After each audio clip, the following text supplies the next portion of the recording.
Okay, we are broadcasting again. Yay. We're back.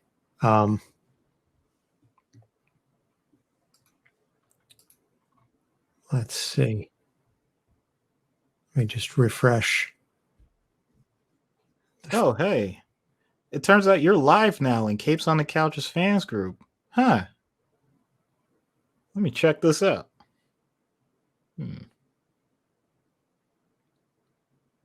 Let's see. Happening live now. Captions are auto-generated 34 seconds ago. Okay, now all of a sudden, you're on the left on Facebook, and now I'm on the right. But whatever. Hey, we just decided to trade places. Yay. A boogie de boogie de boogie de boo. Boogie de boogie de boogie de boo. Merry New Year. All right, let's get back. Yep. Okay, so all right, so let's do the all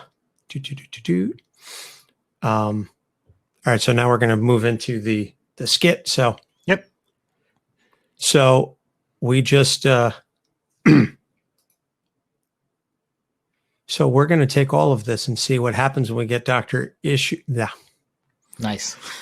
So we're going to take all this and see what happens when we get Laura Kinney on Dr. Issues' couch. And this week we are joined by a very special guest. Our friend Hannah from Popcorn Psychology is going to be playing the role of Laura. So looking very much looking forward to this week's skit. So without further ado, here is Hannah from Popcorn Psych as Laura Kinney. Hey. All right. You know the drill. Yep. All right. In 3, 2. Hello, Laura.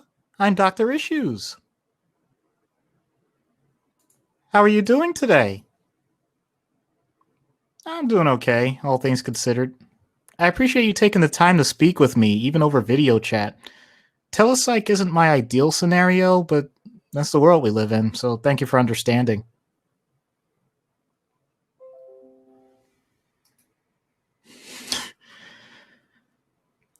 Why do you say that? That's an excellent point. A good segue. So let's talk about your boundaries. I know you've had a difficult time engaging with people at times. Is it the initiation of the conversation, or... I'm not sure I understand. Wait. I want to understand. It's just... You're not known to be the talkative type, so do you think that's a help or a hindrance? Care to elaborate? I don't want you to say anything other than what you're feeling. Those are physical feelings. I meant emotionally. At least you're trying. I'll lead a bit.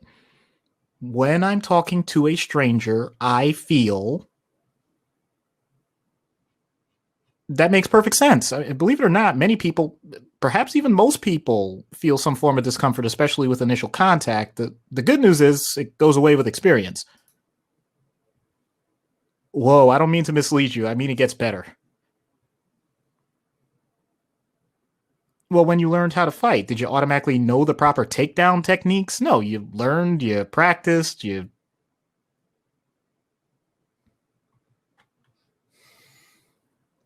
I actually noticed a change in your demeanor there. Your face was the same, but your voice showed a range that I didn't expect when you talked about a topic that matters to you on a personal level. That's emotion.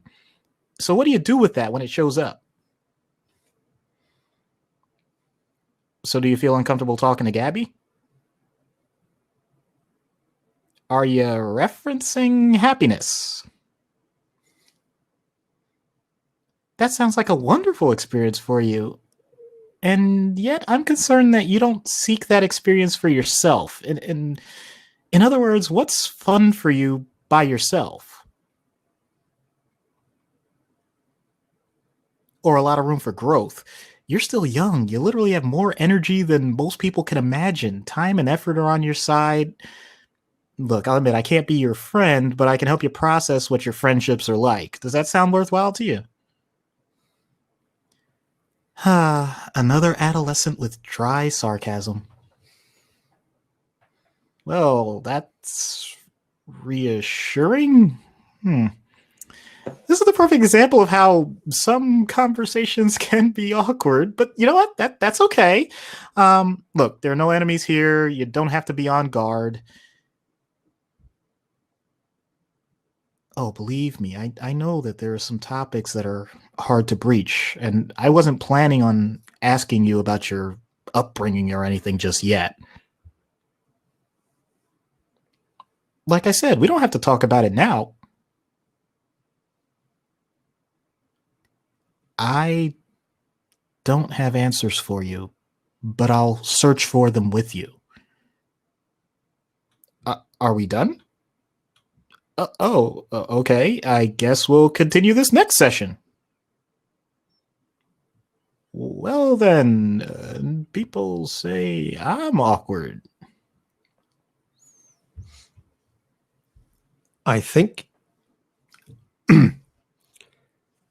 I think you found someone even more awkward than you, Doc. That's impressive, you know? Is that the word I'm we want to glad go I'm with, now. though? I want to change the subject now.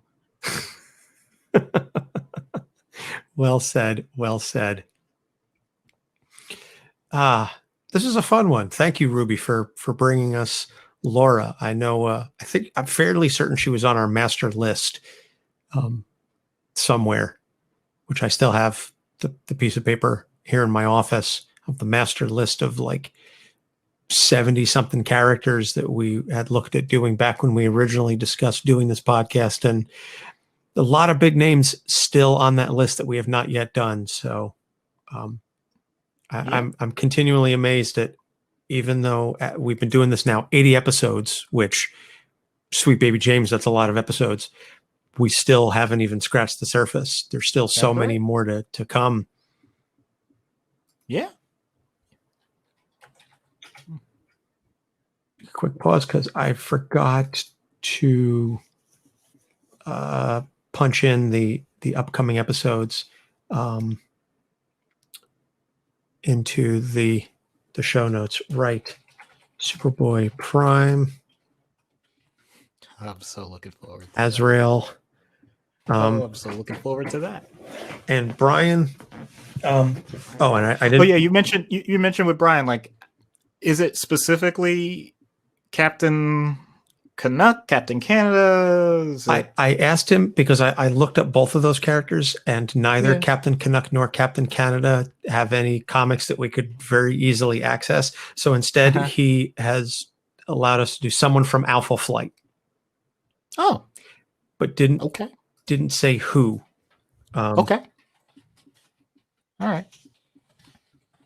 The other thing I was going to say is, if we're going to do someone from Alpha Flight, then I think we should bring Dr. Goku in as a guest on that episode, and then he could play whoever it is that we do. Yes, please. So who are we looking at here? Are we looking at Guardian, North Star, Sasquatch, Shaman, Puck? Let's see.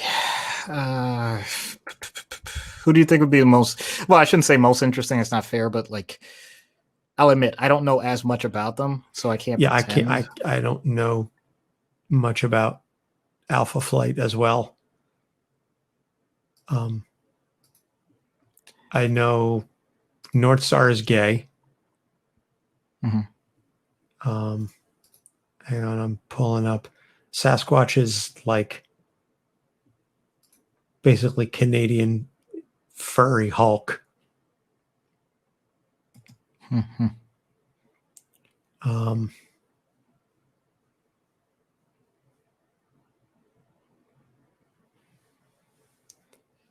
Guardian. has a battle suit. Mm-hmm.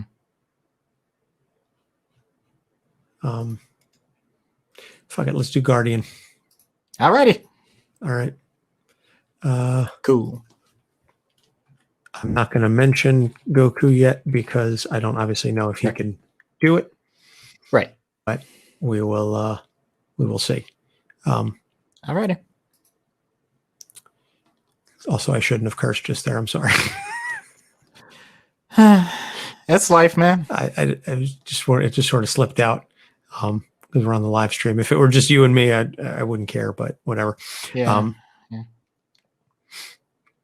All right, so let's. All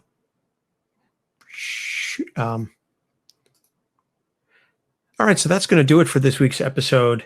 Again, thank you, Ruby, for bringing us Laura. All right, I talked about the master list. So big names coming up on the next few episodes, and one or two of them I know are definitely on the master list. So our next episodes are Superboy Prime, Yes, Azrael, yes, and Guardian. Who? Yeah, Guardian. Superboy Prime is requested by Matt. Azrael is requested by Ariel. No surprise there. And Guardian as requested by Brian, who originally asked for Captain Canuck and then asked for Captain Canada. And then we told him that we can't get comic books for either of those characters. He goes, fine, then just pick somebody from Alpha Flight. So I don't know why he just wanted somebody Canadian,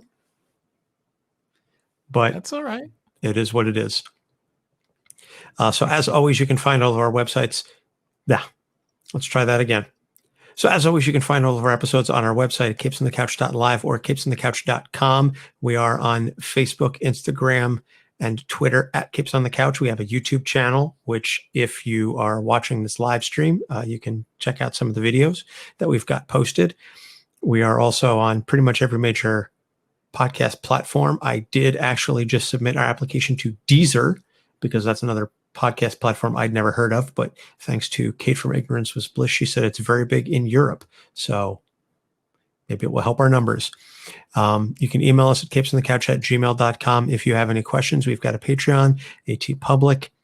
There are many ways that you can support the show. And as always, as well as our Discord, which you can join. As I mentioned at the top of the show, we've got a lot of folks who just recently joined our Discord. So hopefully some of them are listening in as we are recording this episode. So that's going to about wrap it up, Doc. Got anything to say? Nah, man, I really think we just sliced right through the issues on this one. And there it is. For Doc Issues, I'm Anthony Sitko. Thanks for listening. We'll see you next week. All right. Stop, save, and export that, and then create a new multi-track session, and we'll try and bang out the Wicked and Divine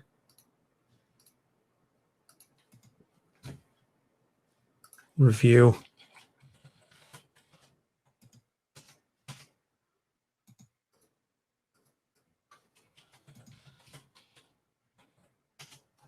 Okay.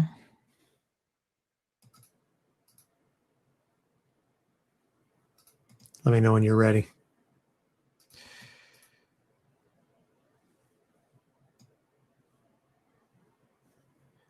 By the way, I'm checking Twitter, and apparently Obama's commencement speech to the nation was very well received and threw some nuclear level shade at Trump. Oh, really? Oh, what a shock.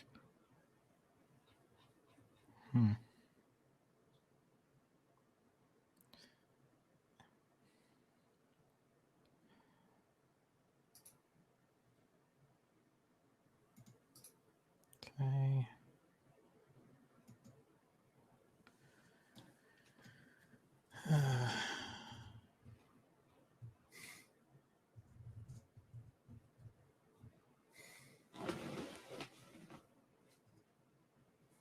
Test. Okay, I'm good to go. All right. I'm recording on my end. You're recording on yours? Yep. All right. 3, 2, 1. Shit. Sorry. All right. I didn't mean to curse there either. That's okay. It happens. All right. Let's try this again. 3, 3, 2, 1. 1.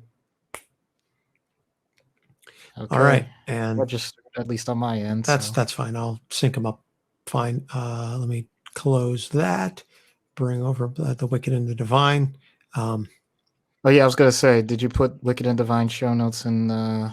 Yes, in the Google Drive. Yep, I see it.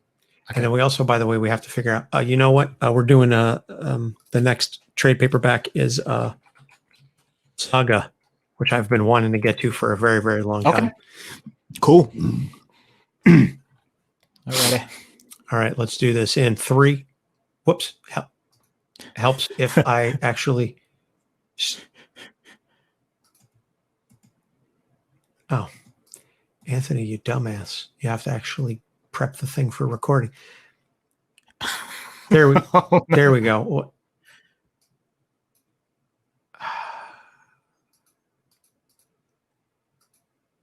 Okay, now I'm recording. So that whole snap thing, whatever. Let's do that one more time. Okay, we're gonna second snap. 3, 2, 1. Okay. All right. Now I definitely got that. Yay. It's been a long day. All right. Yep. Let's do this. In 3, 2. Hello and welcome to Capes on the Couch, where comics get counseling. I'm Anthony Sitko. And I'm Dr. Issues. This is our Patreon trade paperback review.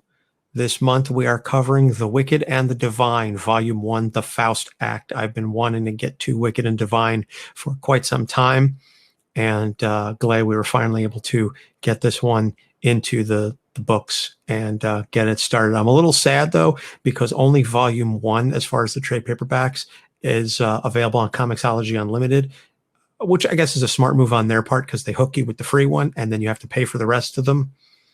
Right. Same thing with the issues. You can only read on Unlimited. You can only read the singles for the first 5 issues, which comprises the Faust Act. Everything else you have to pay for. So smart move. You know, it's like the drug dealer that I was always warned about as a kid. They give you the first one for free, and then that's how they hook you. Yep. You know, or as every dad says, you know, with the warranty, no, don't go for the warranty. That's how they get you. So that's what Comixology is doing. That's how they get you. They give you the first volume for free, and then you go, oh, this is great. I want to read more. What? I can't read more? Fuck. So let me just shift my chair. So, as by way of background, The Wicked and the Divine, Volume 1, or the first issue, was released in June of 2014 by Image Comics, written by Kieran Gillen, pencils by Jamie McKelvey, colors by Matthew Wilson, and letters by Clayton Cowles. So the basis of the story is that every 90 years, there is a pantheon of 12 gods, and they are resurrected, and they become famous, and they have powers and abilities. However, they will die within 2 years, and then they wait another 90 years, and then they get resurrected, and so on. So the latest iteration of this is in 2013, and a young girl, Laura, becomes a fan of the gods, who are all pop stars, British pop stars of various genres, and they are known to be the pantheon. Like, they're known as sorry. Yeah, that's right. They are known as horrible smokers with COPD that can't stop coughing. Sorry. They are known as the pantheon. They are known as gods. And so that's sort of one of the interesting hooks of the story. So Laura is basically following them all over England.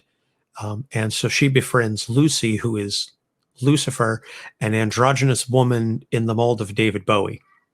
And so Laura and Cassandra, a reporter, they are investigating the pantheon after assassins try to kill all the gods, and Lucy kills them in return. And at her trial hearing, the way that Lucy kills the assassins is by snapping her fingers, and their heads explode. So at her trial hearing, she's taunting the judge, and she snaps her fingers, and his head explodes. Except Lucy denies that she did it. She's like, that wasn't me. Somebody did that to make it look like it was me, but I didn't actually kill the judge. So now she's locked up in jail with, as she put it, non-erotic handcuffs And she, at one point, she goes, "I didn't know there was such a thing." I love Lucy as a character, the way she's written. She is so witty and just wonderfully dry and completely, I would say,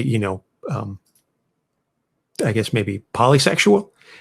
She's very androgynous in appearance.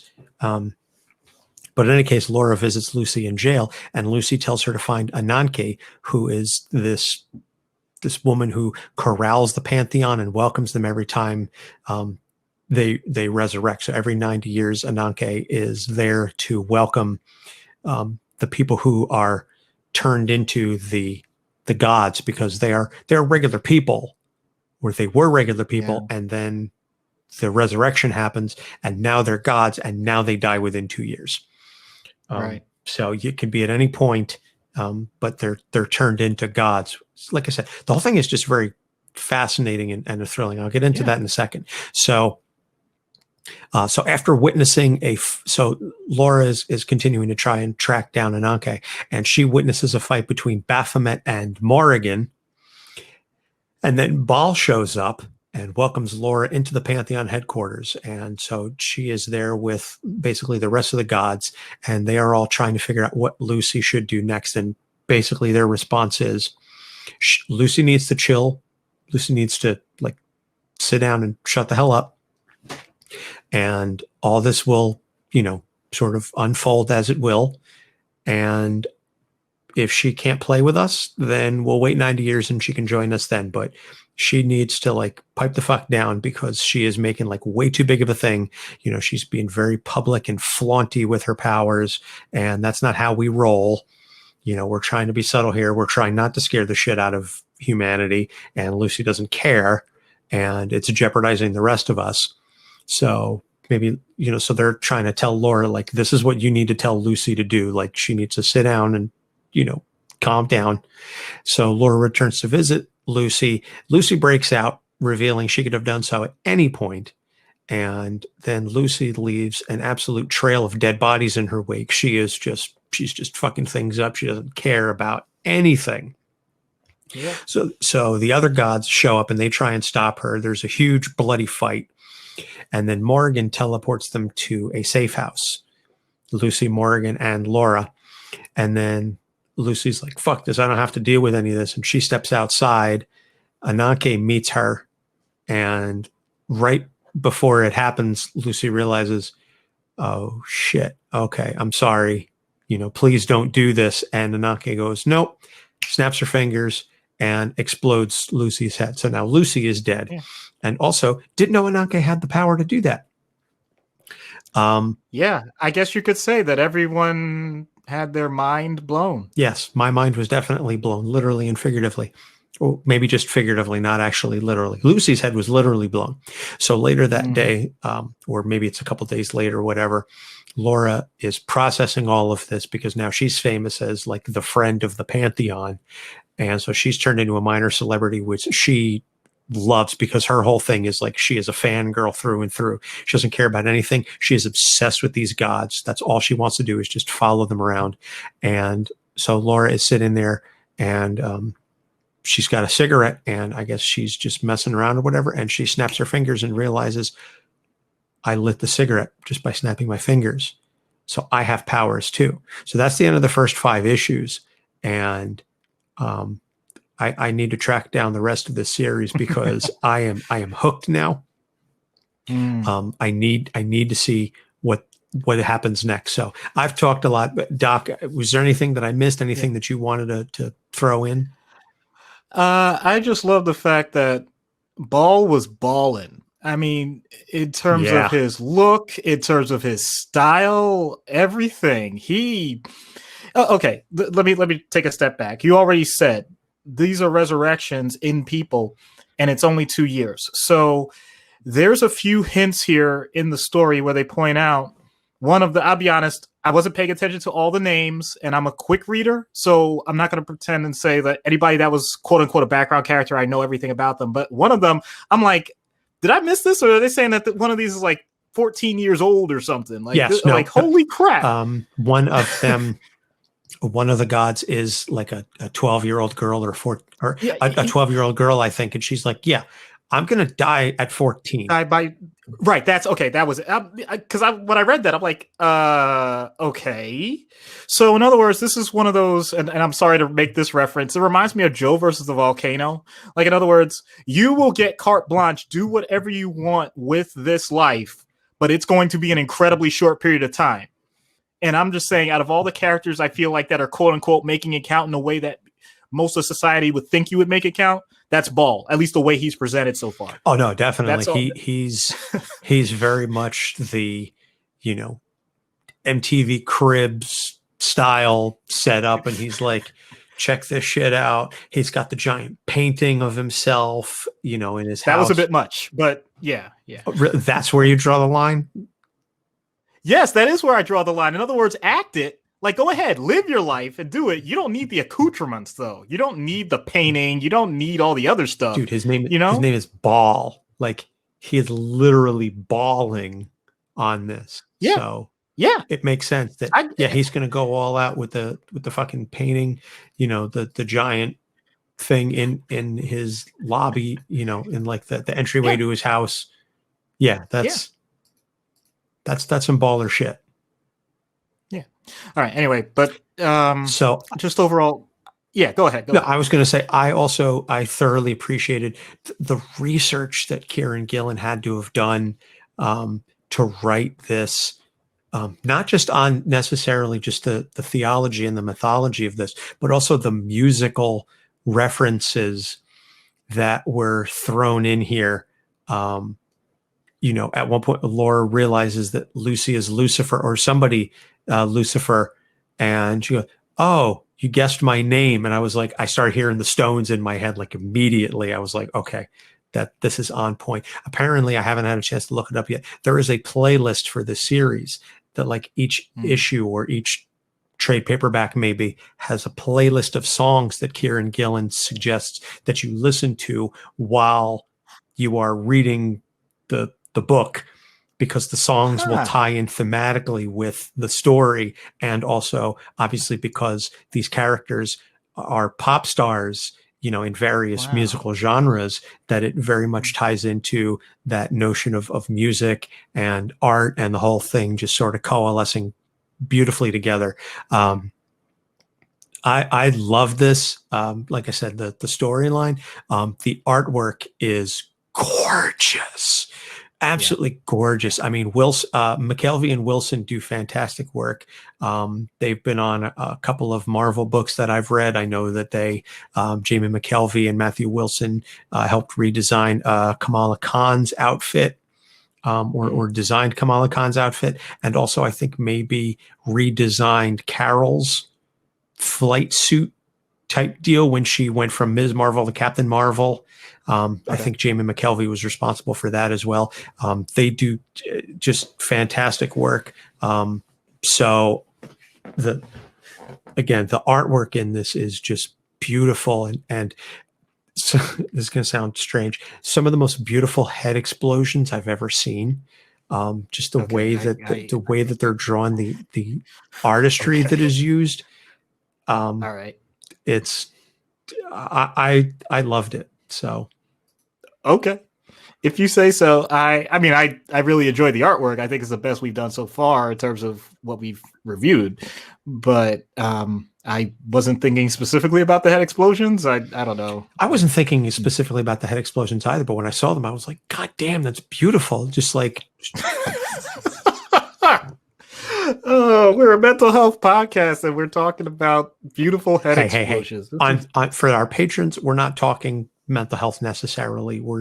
No, I know that. I just think that's hilarious, though. I mean, what did you think then? I apologize. I know it's a tangent. So what did you think of Scanners? Did you ever see that movie? No, but I know what you're talking about.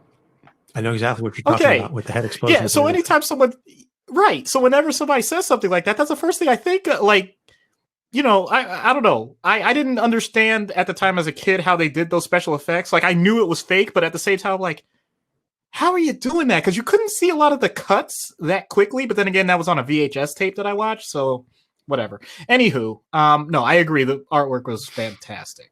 Yeah, and like I said, just the research that had to have been done to look into the gods and again the gods and then the music.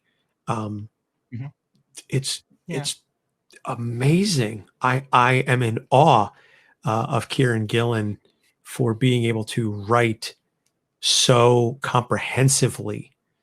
That's not a word I use regularly when I'm discussing comics, but to have done it's clear that he knows what the fuck he's writing about, that he has done his homework Yeah. on this. I'm always impressed when any writer is willing to take such a heavy topic, like a heavy information set. That's really what I'm thinking of.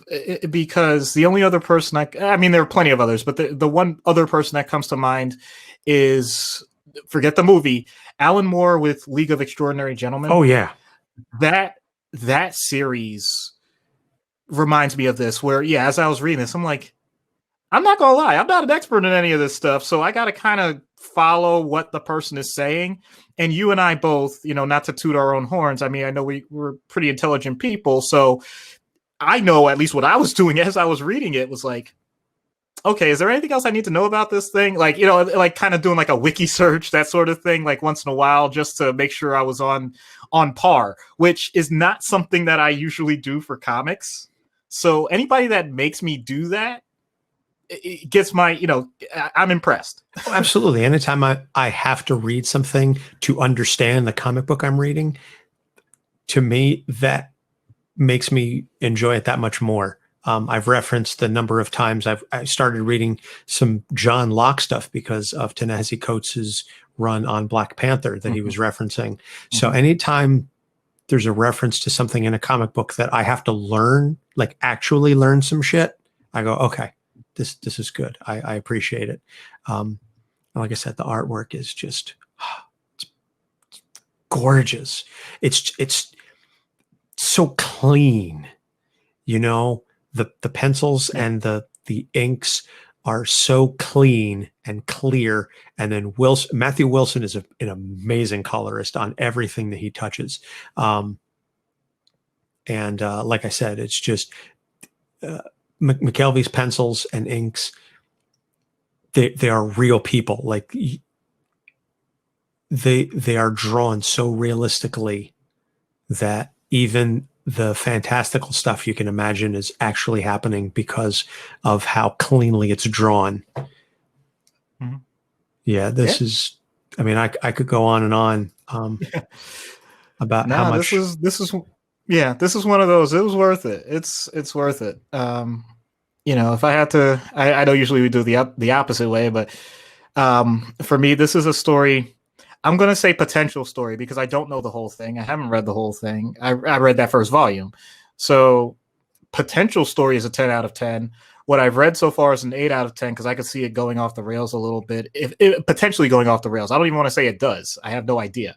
But the artwork, for anything we've seen so far, I'll put that 10 out of 10 for me. That's fine. Yeah, this gets a 10 out of 10 for me on art, and it gets a 9 out of 10 for me on story. So I'm going to average this at a 9.5 out of 10. But I mean, this is amazing shit. This is really, really good stuff.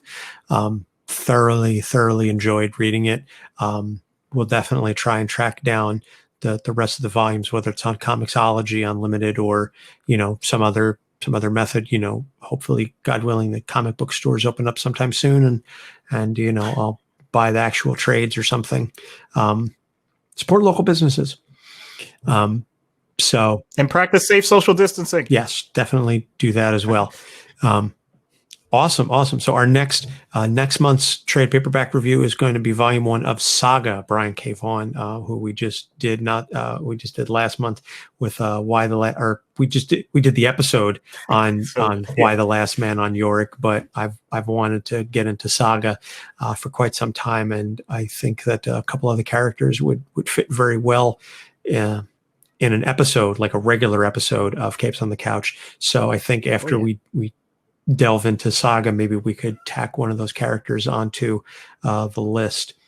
So thank you for listening. This is kind of a short one, I know, but it's at the end of a long day. And frankly, there's only we could just continue to heap praise on this, but I don't know how much more, effusive our praise can be other than go out and It's worth reading. Get it. Go get this fucking book. Like, read it right now.